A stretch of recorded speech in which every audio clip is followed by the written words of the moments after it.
Сәлем достар, бүгін сіздермен бірге пирог сгущенка жасайтын боламыз, яғни қайнатылған сгущенкамен жасалынатын пирог. Бұл пирогтың тестасы универсальный болып табылады, яғни бұл пирогтың тестасымен неше түрлі ішіне начинкалар салып жасай берсеңіздер болады. Бір-ақ рет үйреніп алсаңыздар болды. Міндетті түрде видеоны соңына дейін көріңіздер. Егер маған тіркелмеген болсаңыздар, тіркеліп қойыңыздар. Керекті ингредиенттердің барлығын описанияға жазып кететін боламын.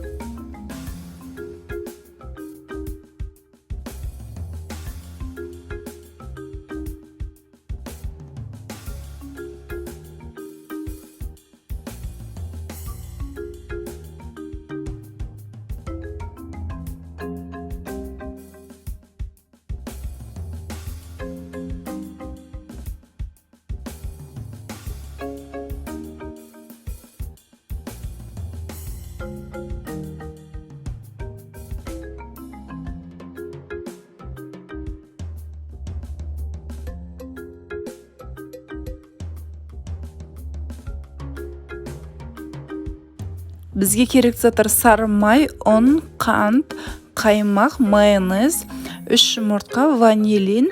Ванилинді қамырға қосатын боламын. Разрыхлитель тесті.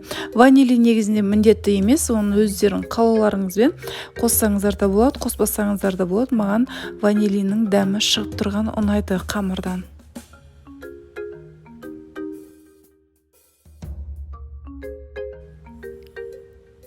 Ұнымызға ванилин мен разрыхлительді салып араластырып аламыз бірінші.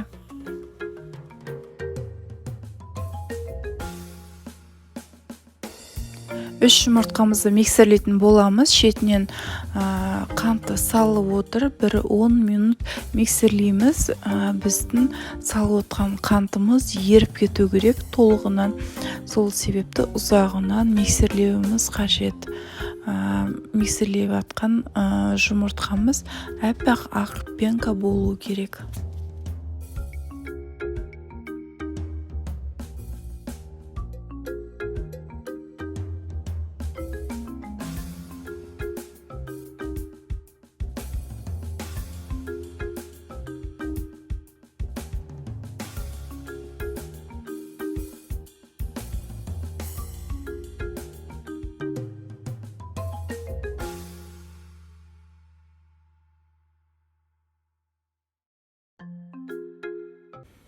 Байқасаңыздар, 3 жұмыртқамыз әппақ ақ пенка болды. Енді осыға қаймағымыз бен сметанамызды саламыз.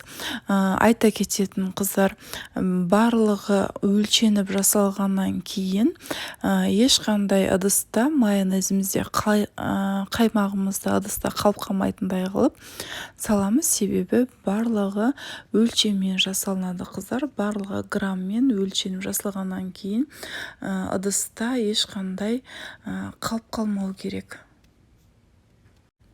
Бірде масса болғанша 2-3 минут миксерлеп аламыз. Ұнымызға ванилин мен разрыхлительді салып бағана араластырып алғанбыз. Енді маргаринді теркадан өткізетін боламыз. Маргариніміз міндетті түрде холодильниктен жаңадан шыққан мұздай болу керек. Маргаринді ұнға аунатып отырып, теркадан өткізіп аламыз. Барлығын өткізгеннен кейін барып, ұн мен майды, яғни маргаринді араластырып, бірде крошка жасайтын боламыз. Бірде массаға айналғанша қолмен үйкеп отырып, крошка жасайтын боламыз. ұн мен майды үйкеп отырамыз ғой, түсінбей қалған шығарсыздар қыздар. Тура видеоға қарап отырсаңыздар, бәрін түсінетін боласыздар.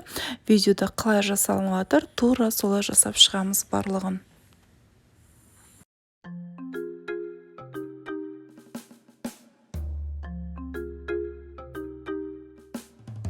Миксерленген жұмыртқамыздың үстіне сухой смесімізді салып, жақсылап қамыр илейтін боламыз. Қамырымыз бірде масса болып айналғанша, бірде масса болып айналғаннан кейін бір өте сондай жұмсақ, бір күшті қамыр болып шығады.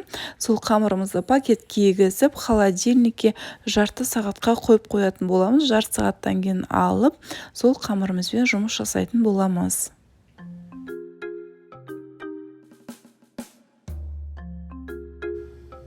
Қамырымды жарты сағатқа холодильникке қойып қойдым. Жарты сағаттан кейін алып, осыдан жұмыс жасайтын боламыз.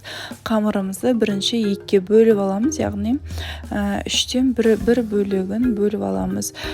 Үштен бір бөлі дегеніміз 70-те 30. Астыңғы жағына көбірек, үстіңгі жағына азырағын, яғни үстіңгі жағына жаңағы оформление жасау үшін, әдемі болу үшін кішкенесін алып қаламыз.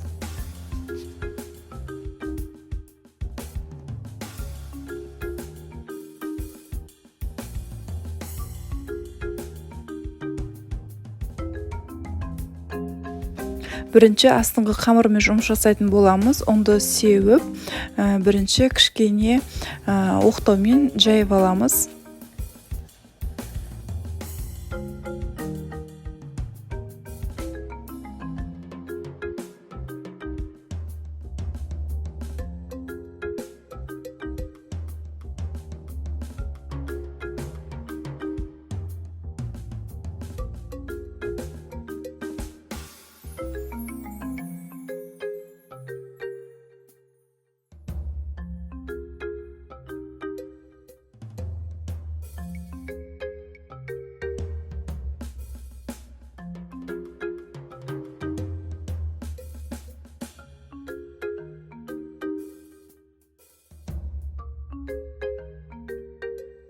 Пісіретін пешімнің көлемінде қылып жайып алдым. Енді осы қамырды жинайтын боламын. Қазір тура видеодағындай осылай жинап алсаңыздар болады. Қамырды жинап, астына пергамент төсеп, үстіне пештің формасын салып, мен 4 бұрышты формаға жасайтын боламын. Кескенге ыңғайлы болу үшін, егер де сіздер қаласаңыздар, домалақ формаға жасасаңыздар болады. Видеода көріп тұрғандарыңызда, егер де қамырларыңыздың бір жағы үлкен, бір жағы кішкентай болып жатса, онда тұрған еш нәрсе жоқ. Қолдарыңызбен үзіп алып, осылай жалғап жасай берсеңіздер болады. Тек ішіне салған кезде начинка ағып кетпейтіндей қылып, жан жағын осылай қолдың көмегімен жасап шықсаңыздар болды. Енді мен ішіне қайнатылған варенка салатын боламын. Негізінде термостабильная варенка деген бар. Сондай салсаңыздар болады. Ол өзінде специально пирогтарға арналған сгущенка. Ал мен болсам кәдімгі қайнатылмалы омысықтың сгущенкасын қолданатын боламын. Бұл сгущенка қайнатылған сгущенкалардың ішіндегі ең дәмдісі осы сгущенка. Егер жасайтын болсаңыздар, тек осы сгущенкамен жасаңыздар деп кеңес беремін. Басқа сгущенкамен жасасаңыздар, пирогтарыңыздың дәмін құртып алатын боласыздар. Тура осылай мен сияқты қамырдың үстіне қасықтың көмегімен сгущенкамызды жағып шығамыз.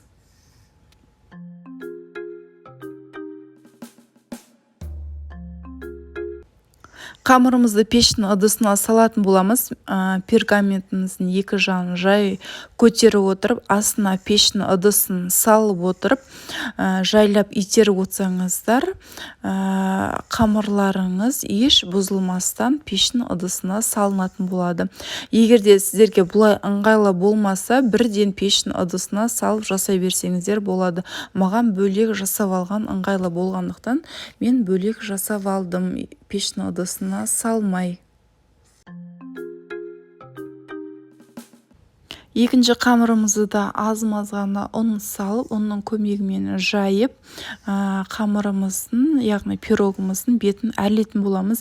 Бұл жерде өздеріңіздің фантазияларыңызға қарай неше түрлі қылып әрлеуге болады. Мен ең оңай жолын жасайтын боламын. Кесуге ыңғайлы болатындай қылып, видеодан қарап отырсаңыздар, барлығын көрсетіп жасайтын боламын, қыздар.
Әрленген пирогымыздың үстін жұмыртқаның тек қана сары жылтогымен жағып шығамыз. Барлық шетін жағып қызып тұрған пеште 180 градуста 30-35 минут пісіріп аламыз.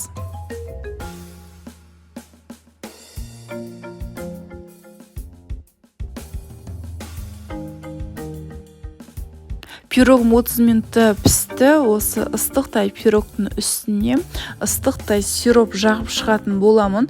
Сироптың жасалу жолын түсірмедім, қыздар. Бұл өте оңай жасалынатын болғандықтан керекті заттардың барлығын қанша мөлшерде керектігін описанияға жазып кететін боламын.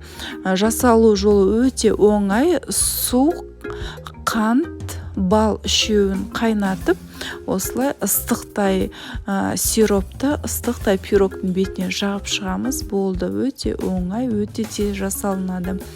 Енді осы пирогымызды холодильникке бір сағатқа или 1,5 сағатқа қойғаннан кейін алып жей берсеңіздер болады, яғни кесіп дастарханға қоюға болады. Пирог әдемі көріну үшін мен пирогтың бетіне сахарная пудраны себетін боламын. Бұл өз қалауларыңызбен, егер қаламасаңыздар сепе қойсаңыздар болады, егер де қаласаңыздар сепсеңіздер болады. Егер сахарная пудра сепсеңіздер, пирогтарыңыз өте ерекше, әдемі көрінетін болады. Егер де осы видеоның соңына дейін көрсеңіздер, міндетті түрде маған тіркелмесеңіздер, тіркеліп қойыңыздар. Видеом сіздерге ұнаса, рецептім сіздерге ұнаса, лайк қойып отырыңыздар, комментария жазып отырыңыздар. Түсінбеген жерлеріңіз болса сұрап отырыңыздар, міндетті түрде жауап беретін боламын. Сіздермен бірге болған Алима Жарқынбекқызы, менімен бірге болғандарыңыз үшін рахмет.